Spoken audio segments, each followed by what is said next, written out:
Look at all these niches. The way someone goes about solving a problem says a lot about them as a person. Are you inclined to nail guns? Would you rather risk your finger for the flex of using a hammer? Or do you insist on hitting the nail with the board because that's what makes you smile? It's hard to stick something out if you don't enjoy the process. Okay, let's not say anything stupid. Killing Floor. Killing Floor 2. It asks a universal question asked 1,000 times before, and at all those times it's been asked, humanity has never reached a consensus. And how could we? If I put you in a cage with endless hordes of assorted monsters fixated on treating you like a chicken breast, how are you going to deal with them? Well, I'll tell you outright that no matter the game, so long as it's an option, Trusty and Rusty are always in arm's reach.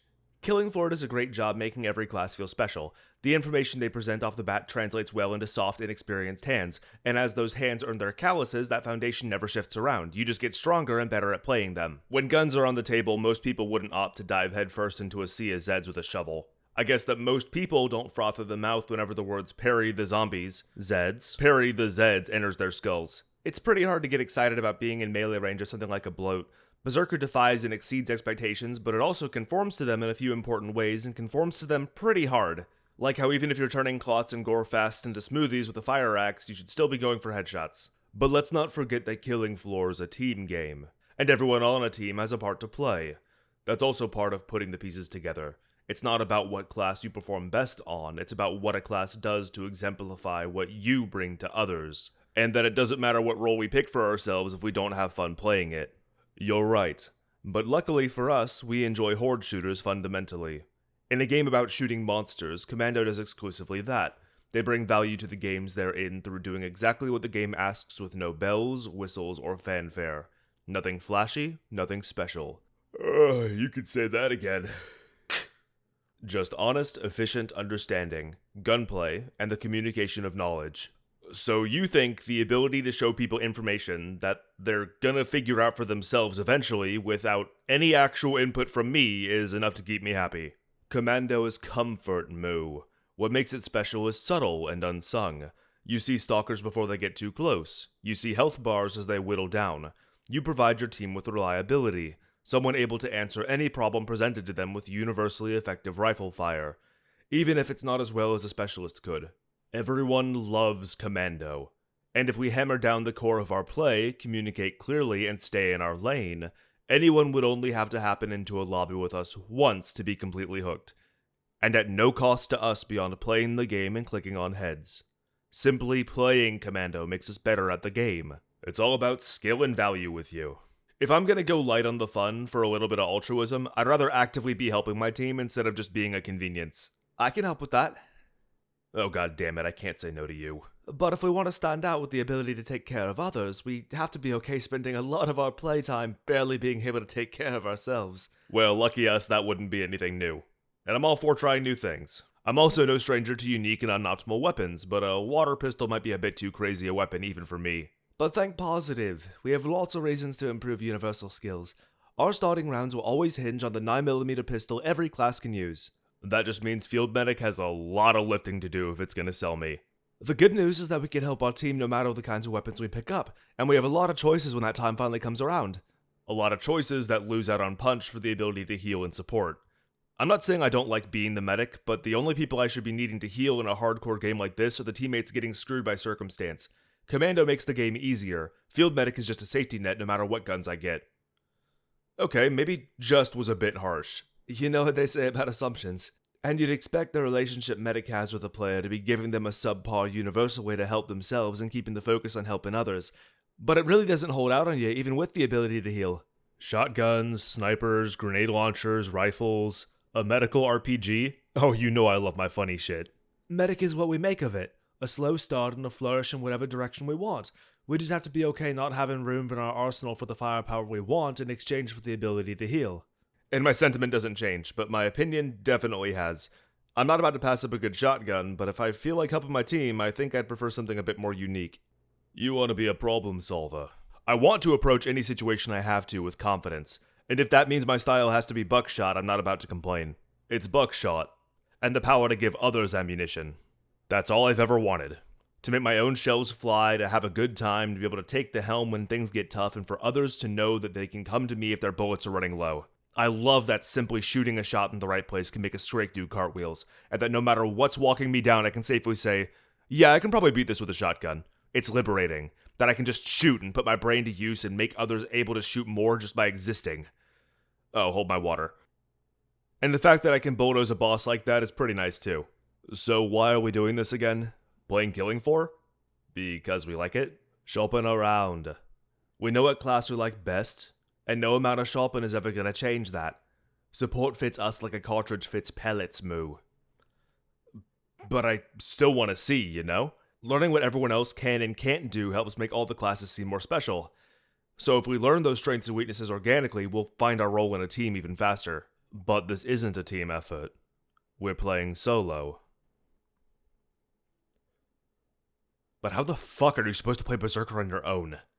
By fighting for dear life even on the easiest rounds of the easiest difficulties? I know it gets better, but if the game wants me to stick it out, it has to make it worth it. I'm not playing Berserker because I want to shoot Zeds, but if I don't shoot Zeds until I'm most of the way through leveling Berserker up, then I'm gonna be miserable. But if I keep shooting, I'll just be bored. The promise is cool, and the pieces are there for it to all come together, but if I'm picking Berserker, it's because I want to tear shit up. So if I'm in the mood to tear shit up and play selfishly, why would I play Berserker? Berserker's crude and dangerous, and that's exciting. Thinking about how I'm slowly going to refine all those moves at my fingertips until they're fluid. It's awesome that Zed melee ranges and the direction you're moving when you swing are things that you have to consider, but why would I put in all this work for something that only I can see? Well, the answer is, you shouldn't. If you want to go on a rampage and tear shit up, then do it. Ain't nothing stopping us. What's the point of playing this game at all if we ain't trying to have the most fun we can every second we're having it? I don't like it when you make sense. Come on, Moo. Grenade-chucking sentry drones, C4 pyramids, high-explosive contact grenades, a mag-fed explosive harpoon-shooting cannon with a remote switch. Okay, you had me at grenade-chucking drone. Right? Just grab the biggest boom you can, and point, click, skadoosh, done. Clots and crawlers, atomized. Flesh pounds, a thing of the past. Convince me we need anything else more than more firepower. It's kind of incredibly haphazard and doesn't help anyone but us. Turning Scrakes and bosses into hamburger helper doesn't help. It's flashy and satisfying, but it comes with screen shakes and smoke screens. How's anyone supposed to hit their own shots or willingly stay close when we turn whatever hallway we point ourselves down into a fireworks display? Are you saying no? Of course not. Give me that. I'm saying that if I'm gonna cut loose and go loud like this, it's gonna take time, effort, and discipline to make sure other people don't scoff and swear whenever I bring out the RPG. Because we crave subtlety in our excess. Okay, that's 2 in a row. I guess we have kinda gone through all the desirables already. There's simplicity in being a Firebug. Even without any experience, most people can infer what they're getting into when a Firebug joins their game. The act of spreading fire is a given. It's expected, but we choose how to spread that fire and influence the games we're in ourselves. You're saying a lot of things that are technically correct. We're making art here, Moo. Show a bit of imagination. The flamethrowers are just our choice of brushes, and as long as we don't stroke our own paint over pieces our teammates are making, there's nothing stopping us from expressing ourselves as passionately as we want. Surely you don't have any complaints? Of course I do. Where's the flash? Sure, we're effective, but we're basically just a janitor. There's no problem that comes up where a Firebug's sought out, and our claim to fame is being the best at something basically everyone can do. But there's nuance, Moo. Efficiency. The caulk and burn gives us the immediate power so many other classes lack. The simplest form of fire is enough for us to carve our way late into any game.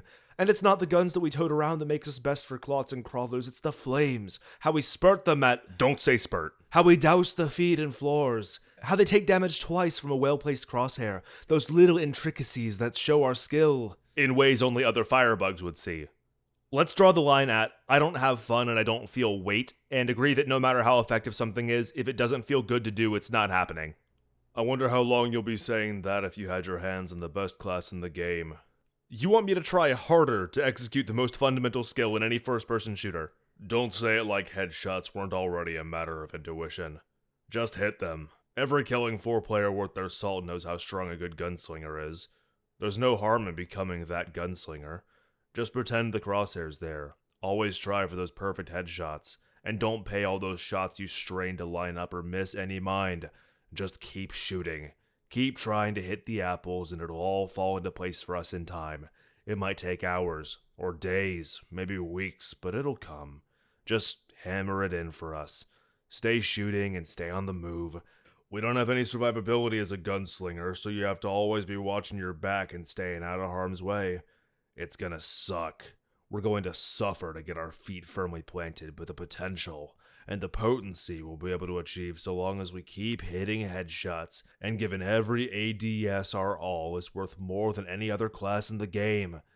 We'll learn to love it, Moo. Doesn't it feel great to put those Desert Eagles to work? Aren't you excited for them to be even stronger? You know, he lost me at best class in the game. I know. Gunslinger has lots of power and plenty of style, but there's no sense of direction. The class doesn't offer anything to us or the team, passively or otherwise, beyond rewards for clicking on heads. If we wanted that, we'd just play SWAT. But before that, you need to go play Sharpshooter for a bit. I was actually going to skip it since it and GS are basically the same class with different guns. Okay, let's not say anything hasty. Click on the head. I missed. Again. Miss. Again. Another miss. Again. See? You hit him if you try. It's not nearly as hard as it looks. You're just being a baby and stringing yourself up too hard. How else am I supposed to carry myself? When you think of sharpshooting, what's the first word that comes to mind? Headshot? Precision. Same thing. Is our mark the head or the Z? The Z, obviously. But the class wants us to hit heads. If we're going to be the best sharpshooter we can be, we have to hit as many heads as possible. For what? We don't get rewarded for headshots until we're level 15. We aren't at that point yet. So pushing that hard and narrowing our aim that much ain't necessary for us to be at our best. We want precision, displays of intention, and awareness. Why are you looking twice at something as inconsequential as a clot when you could just shoot it in the chest for the same result? Because that's what's expected of a sharpshooter, and I'm gonna have to fixate on headshots eventually, and we'll be rewarded for it if you do. But only if you do. Is that reward downrange juicy enough for you to play just that slightest bit longer? It wasn't with Berserker. This is more intuitive than Berserker is. But I'm not a specialist. The last thing I want when putting myself together for a team is to be off in my own little world. If I'm not engaging with the people I seek out and the people who seek me out on my own terms, then I'm not giving my best. And none of us want that. You're absolutely right. That's the only answer I would have accepted from us. Besides, if we're gonna solve problems, we like being a bit more flexible. I don't dislike being the guy who clicks on heads, but I want to offer more than just that. If I'm gonna be a generalist, I want to have a little something something for any situation. Lots of fodder means single fire, and 1.5 million bullets per mag means I can go for headshots generously. If a medium Z rolls up, I'm a click away from full auto. If a fleshpound shows up, I have a nail gun. If I'm getting hounded, I have flashbangs. If I need a hose, I can hose. And if I need precision, I can be surgical while still staying on the move. SWAT is another generalist. There are a lot of things that they can do, but nothing they excel at. Having a tool belt as vast as theirs means so long as you know the game and know what you want for what situations, you will always have it ready. That cost is literal. It's in SWAT needing lots of armor to function well and their bullet reserves being deep. But the class is very meticulous and rewards planning really well. It's relaxing. It doesn't shake the formula up too much, and gives me lots of agency. SWAT keeps my brain engaged on the game while mostly being a class I can play on autopilot. If a teammate needs help with something, I can help with it, and if I need to carry in a pinch, I'd feel good about it. Support's definitely more fun, but that's because the fun of support comes from the class itself, while SWAT's fun comes from the pride someone like me feels when they finesse their way through a problem without any hiccups. I can't send a bloat to the moon, but I can see myself slowly walking circles with the Scrake and his backup dancers for minutes on end while I whittle everyone down and flashbang mag dump his head for the takedown. It's excessive for the kind of game we're playing. But unlike the others, that excess comes naturally and subtly. No one's ever going to understand why I like a white bread class like SWAT like I do. And they don't have to. They don't have to. Because we're gonna have fun, pitch in, and provide for any team we're in with certainty. They don't have to understand if we're bringing something that's really, truly valuable to the table. But there are other SWATs. Novelty's something we should consider too. We need to personalize our style and use all the weapons we have the most fun with if we want this to last. Even if it's not as effective. I got him. You sure? Yeah. Look, we can start off with flashbangs and the grenade pistol, and even get our drone as early as the second round. The novelty of mixing and matching is nice and all, but how are we going to have an identity and be happy if we're just playing Bark and bin Demolitionist? It's fine, we aren't worse Demolitionist because we're not Demolitionist at all. We have our own identity and flavor. Here, it's a AA-12. It's our favorite shotgun with our favorite grenade and the cool demolition drone. This is our loadout. Survivalist doesn't have to be specialized because every survivalist is unique. Then what makes us stand out on a team? Explosives are awesome, but if we're not demolitionists, those explosions are smaller, softer, and a bigger risk to us. And the difference between a survivalist shotgun and a support's is night and day. We're lucky the AA-12 is fantastic, but without extra carrying capacity, we can't have a backup weapon if we also want the drone. This loadout is nothing but the things we like, and it's mostly incompatible with itself. That's fine, we'll just get better with it. What do we offer to the team? Do you understand just how much less fun this is if we're only doing it for ourselves? Yeah, you're right. I'll leave. No, you're picking up a shotgun and taking a trip with me. You showed me how you think we should solve this Zed problem of ours, and now it's my turn. And I have a bit of hope that since we're the same person, you'll come around. Sometimes we just can't have every little thing that we want, and as long as you're trying to be a survivalist, we'll never be able to do anything as well as any of the others can. So let's play the roles we like. Let's focus on the good that we can do for others, and that these classes were made for inexperienced hands. But we're not inexperienced, and we should play in a way that gives us the confidence and enjoyment we deserve. That's the kind of killing floor experience I want.